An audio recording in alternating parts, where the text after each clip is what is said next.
and EJ, two of my favorite people online, to be honest. Hi everybody, I'm E-American Johnson from the channel Non-Compete. And I'm Luna from Lunoi. And we are here to finally deliver to you some positive leftist news. That's right, it's going to be all smiles from here to the end of the video, so get ready for some great news. Let's go! More than 1,000 acres of forest land in the Tully Valley in New York State has been returned to the Onondaga Nation. The area has been identified for restoration and preservation as part of the Onondaga Lake Natural Resources Damages and Restoration process. The nation considers Onondaga Lake and Onondaga Creek to be sacred, living relatives, which have been profoundly damaged by decades of reckless brine mining by Honeywell. Tadadaho Sid Hill said, "It is with great joy that the Onondaga Nation welcomes the return of the first substantial acreage of its ancestral homelands. The nation can now return its stewardship obligations to restore these lands and waters and to preserve them for the future generations yet to come. The nation hopes that this cooperative government-to-government effort will be another step in healing between themselves and all others who live in this region, which has been the homeland of the Onondaga Nation since the dawn of time." Workers worldwide are calling bullshit on the rising cost of living perpetuated by greedy corporations and their CEOs, with seeking strike worldwide causing major disruptions and forcing change. We start with a major victory in Ecuador. After weeks of indigenous and Afro-descendant-led protests, braving violent state repression which left 5 protesters and 1 soldier dead, indigenous leaders and the government of Ecuador have reached an agreement. The protests, sparked amid soaring fuel prices and rising costs of living, which will be a common theme in the following stories of popular resistance, were so effective that they shut down entire regions of the country.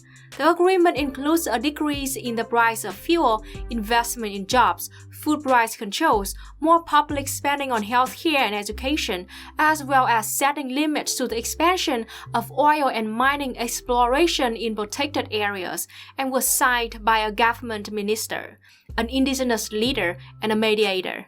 The government now has 90 days to deliver on its side of the deal. If they don't, the protests will resume, as they should. Solidarity with this powerful movement. Sri Lankan president flees amidst protests. On the 13th of July, a massive popular uprising in Sri Lanka forced President Gotabaya Rajapaksa to flee to the Maldives. Protesters were fed up after an economic collapse and shortages of food and fuel. This uprising appears to have ended his family's near 2-decade dictatorship of the country. When Rajapaksa tried to leave his ally, Prime Minister Ranil Wickremesinghe, in charge as acting president, protests reignited, culminating in protesters storming the premier's office demanding that he leave too. Despite the police firing several rounds of tear gas, protesters were not demoralized and continued to surge into the compound. "It feels pretty marvelous. People were trying to take this place for about 3 hours," said college student Sanchuka Kavinda, standing next to a destroyed open gate of the Prime Minister's office. "No matter what, everyone in this crowd will be here until Ranil also steps down." Much to the public's outrage, on the 21st of July, Prime Minister Ranil Wickremesinghe was named the new president. But protesters are not demoralized. "We are ready to start the next battle," protest leader Damitha Abirante told Al Jazeera. "Stay strong and stay united, comrades." Tens of thousands of Belgians took to the streets late last month in nationwide strikes over rising living costs. It's estimated that about 80,000 workers participated and marched in the Belgian capital of Brussels. The strike was called by 3 main unions, seeking higher salaries amid increasing inflation and cost of living.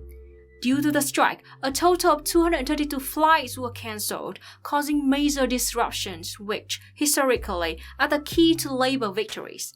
Mass labor actions like this galvanize people in 2 ways: support and frustration. Both groups put pressure on policymakers to capitulate to the demands of the workers. We've seen it time and time again, and as long as Brussels workers hold strong, we will see it again in Belgium. Throughout the UK, transportation workers have been striking to demand fair pay, an end to layoffs, and protection of their pensions. The strikes include bus workers in Merseyside who were employed by Stagecoach, the National Union of Rail, maritime and transport workers, Arriva drivers in Northwest England, and train drivers for Great Anglia, among others. Sharon Graham, General Secretary of Unite the Union, which represents stagecoach workers, said, "Stagecoach makes money hand over fist. Our members are making it abundantly clear that they will not accept being underpaid by this wealthy company any longer." And the strikers have seen some incredible solidarity. In Edinburgh, Scotland, there was a fantastic showing of solidarity after the organizers of Pride denounced the strikes because it would lead to them getting less folks out for the march. Sadly, Pride has become extremely corporate and was funded by ExxonMobil, BP, and the police, so the stance of the organizers was unsurprising. In response, a number of unaffiliated activists, as well as some folks from the Green Anti-Capitalist Front and Industrial Workers of the World, formed a radical bloc and split off the main march to go down to the picket lines to support the striking rail workers. After showing solidarity at the picket lines, activists went on to the American consulate in solidarity with those who've had their rights to bodily autonomy stripped by the U.S. Supreme Court. This is what solidarity looks like. The workers united will never be defeated. Led by indigenous peoples, the people of Panama have been holding regular acts of civil disobedience in response to the country's increasing cost of living and worsening economic crisis, blockading key roads and marching in major cities to make their demands heard. Though the protests have faced state repression, the Panamanian people are holding strong. The government attempted to assuage protesters by proposing lower fuel prices to end the strike, but the people refused, as they want far more, and they want the issues behind this crisis resolved. Their demands include freezing the price of fuel and basic commodities, a zero increase in salaries and pensions, resolving the lack of supply of medicines, ending corruption, repairing infrastructure, supporting indigenous communities, and kicking out America's 4 military bases, among other demands. Protesters have stated that the government's post-COVID recovery plan has focused on the recovery only of the rate of profit and the protection of capital.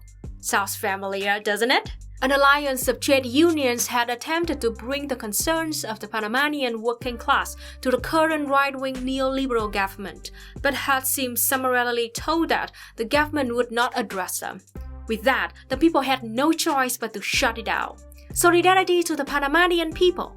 Over 4,000 African contract mining workers have launched an indefinite strike at the Impala Platinum Mines Rustenburg, and the action was organized by the National Union of Metal Workers of South Africa, or NUMSA. The main issue raised by striking workers is how their pay is less than a third of those employed on a permanent basis. They're also asking for a housing allowance and medical aid. This massive exploitation of the contract laborers cannot and will not stand. Though management had refused to recognize NUMSA as a bargaining agent, the union argued that it meets the necessary threshold and has been chosen by the workers to represent them. The labor court in Johannesburg issued an interdict to allow the judge to study the arguments presented by each side, but this didn't stop the workers from striking. NUMSA did briefly suspend the strikes pending wage negotiations with the employer, but if these fail, they'll be right back at it. PLN will keep our viewers up to date on this developing story. Keep at it, comrades. The union makes us strong.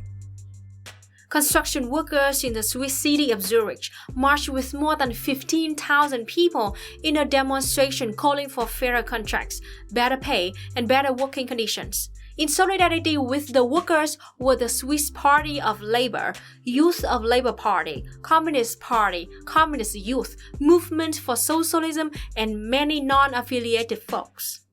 The existing national agreement, which determines the working conditions for roughly 80,000 construction workers, is expiring at the end of the year, and workers are organizing for a better agreement that will raise wages to meet inflation and the cost of living, as well as fixed time schedules and safer work conditions. The Swiss Party of Labour stated, "The construction sector has a high unionization rate compared to other sectors and is therefore the most organized, which is important. The struggle in the construction sector therefore can serve as a model." This is precisely why the Swiss Society of Entrepreneurs wants to silence the construction worker movement. As long as the working people keep up the pressure, there's no way the so-called entrepreneurs will succeed. And a strike victory in Germany. After 79 days of strikes, healthcare workers in the state of North Rhine-Westphalia won a new wage agreement and other benefits. They will decide in August whether to accept this offer or push for more, but their solidarity and tenacity has got them the goods. We don't usually like knights, but when we do, they're actors and class conscious. The actors, stunt performers, and stable hands at medieval times in Lyndhurst, New Jersey have attained a supermajority of support to form a union. The workers intend to join the American Guild of Variety Artists, making the Jersey Medieval Times crew the first to unionize in the company. The workers, who've been organizing to improve their pay and working conditions, were met with opposition from the company, who hired a union avoidance consultant. This consultant held mandatory meetings with employees to try to dissuade them from organizing to improve their workplace, charging the company $3,200 per day plus expenses for their pathetic and ultimately futile effort. Get bent, whoever you are! And to the workers, solidarity forever, and may this spread to other medieval times locations. Last month, immigration police came to Avon Cook Close, Queen's Road, Beckham, London to evict a tenant.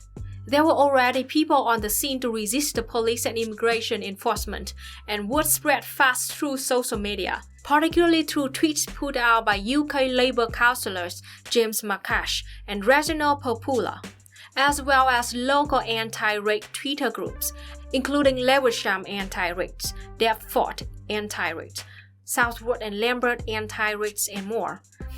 The police had forced the arrested tenant into a van, but comrades surrounded the van, cutting off all exit. Police desperately called for reinforcements, but the van ended up completely encircled, with comrades crowding all exits, with over 80 people showing up to help.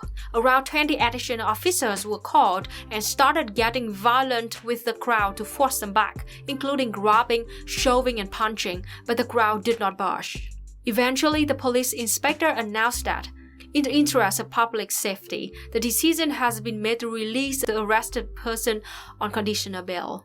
The tenant was swiftly released and returned to his home, with comrades cheering and heckling the police on their way out. This is an incredible testament to the power of the people and networks for quick organizing. When carmaker Ford announced a major plant to open in Mason, Tennessee in 2025, state officials attempted to revoke the community's ability to govern itself and its finances in exchange for debt forgiveness. The small, majority black town of 1,600 people fought back against white state officials on the grounds of racial discrimination and misuse of financial power. After months of fighting and legal challenges to retain financial control, the community achieved more favorable conditions, enabling the Tennessee community to regain its independence. The French energy company EDF is back in public control as the government moves forward with plans to fully nationalize Europe's biggest nuclear power operator. This comes after they forced shareholders to keep prices down this spring. The state currently owns an 84% stake and is prepared to pay up to 10 billion euros to buy the remaining 16% and restructure the group that runs the nation's nuclear power plants. And a call to action. Last month, the Montreal Autonomous Tenants Union marched on the big Montreal landlord, Coger's head office. The 20 tenants and their allies managed to make it to the second floor where the employees were working. Around 100 tenants of Coger have been demanding rent deductions as well as the resolution of problems including mold, flooding damages, broken elevators, broken mailboxes, broken dryers, and poor ventilation. Coger is notoriously known for its unethical attempt to evict 50 families in Montreal. This is a call to action, friends. Please write to Coger in support of the tenants. BPOULIOT at coger.net. Communications Director J.M. Belanger, BELANGER at coger.net, Vice President. Healthcare and immigration activists have earned a major victory in the state of California. California is set to extend healthcare to low-income immigrants living in the state without documentation. This will help an estimated 764,000 gain access to medical care. This new policy comes after more than a decade of activist groups pushing for healthcare for immigrants in California and beyond. Illinois, the District of Columbia, and several other states now also extended healthcare coverage to low-income individuals regardless of immigration status. The provincial government of British Columbia, Canada has decided to stop working with border agents to detain people under the Immigration and Refugee Protection Act starting next year. The province reviewed BC Corrections' arrangement with Canada Border Services Agency on holding immigrant detainees in provincial jails and found that it violates people's human rights. While BC certainly continues to violate human rights, particularly the rights of several Indigenous people, it is the first province in the country to end their agreement with the Canada Border Services Agency. We're very happy to hear that news, said Omar Chu with the Immigration and Refugee Legal Clinic in Vancouver. The provincial government recognized that detaining people awaiting determination of their legal status in Canada is a violation of human rights, and we're glad to hear that they have committed to ending their participation in this system. Thanks to the power of leftist local organizing and canvassing to get the word out, and the town raising hell about it, comrades in Rochester, New York managed to stop a far-right rally from being held in their city. We don't want it here. We don't want it in Rochester. We don't want it in the county of Monroe. We don't want it in the state of New York, said Monroe County legislator Mercedes Vargas Simmons. The Reawaken America tour was set to be held at the Main Street Armory. The bands Germany's Breakfast and Joy Wave cancelled their shows at the venue in protest, and vowed to not perform there again should the rally not be cancelled.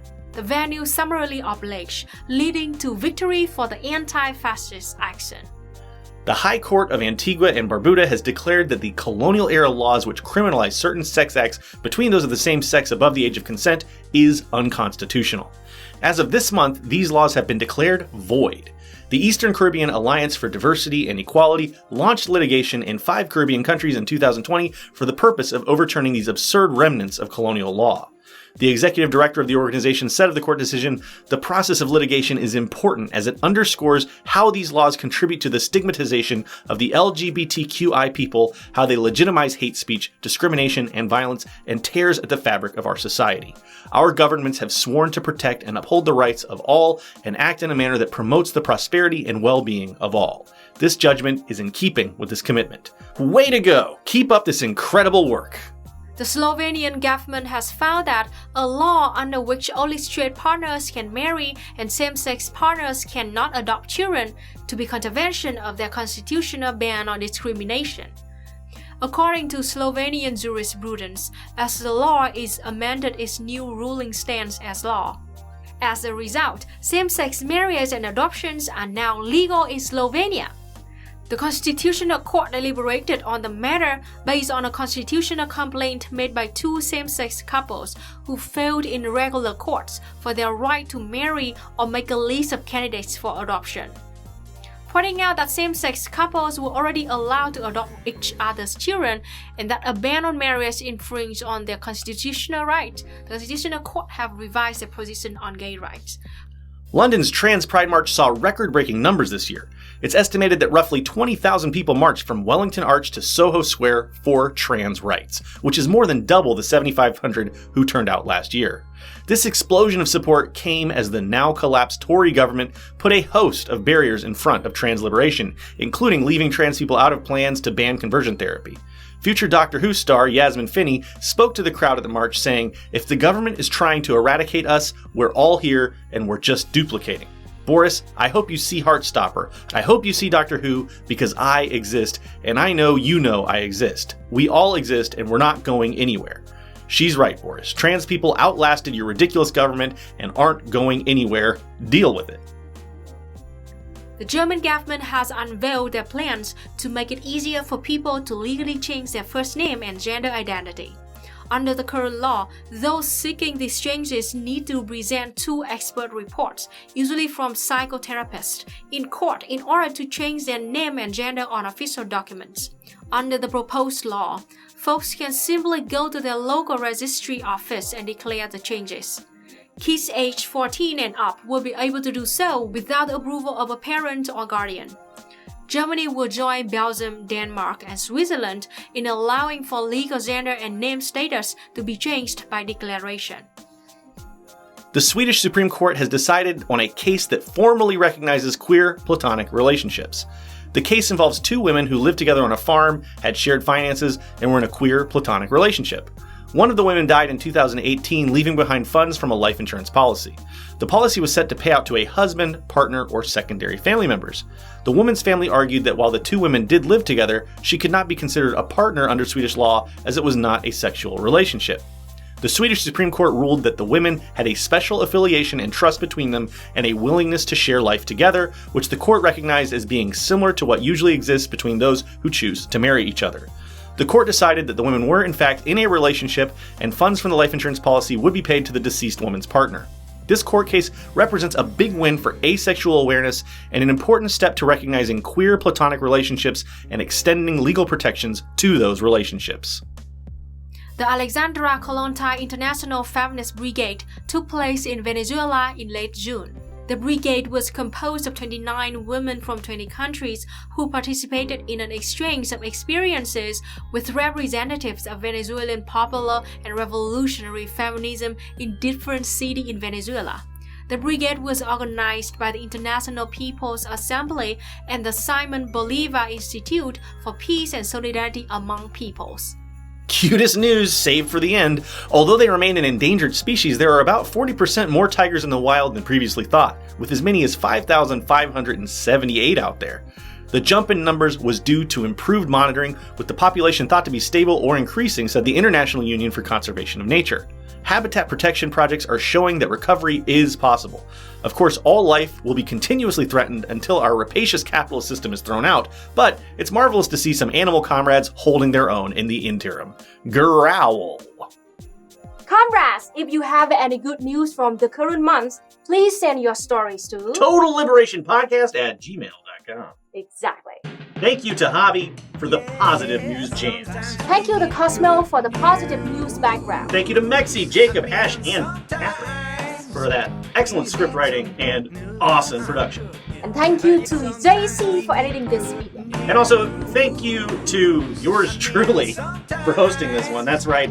I think we did a great job, Luna, don't you? Yeah, really. Let's try to stay positive, and that goes for you too. Thank you for watching. We're hoping to expand our team and therefore our Patreon. So if you'd like to send support, please go to patreon.com/positiveleftistnews and keep us with a positive bank account. Or you can give a one-time tip on PayPal. Links in the description below. Once again, I'm EJ from Nagabeat. And I'm Luna from Luna. Stay positive.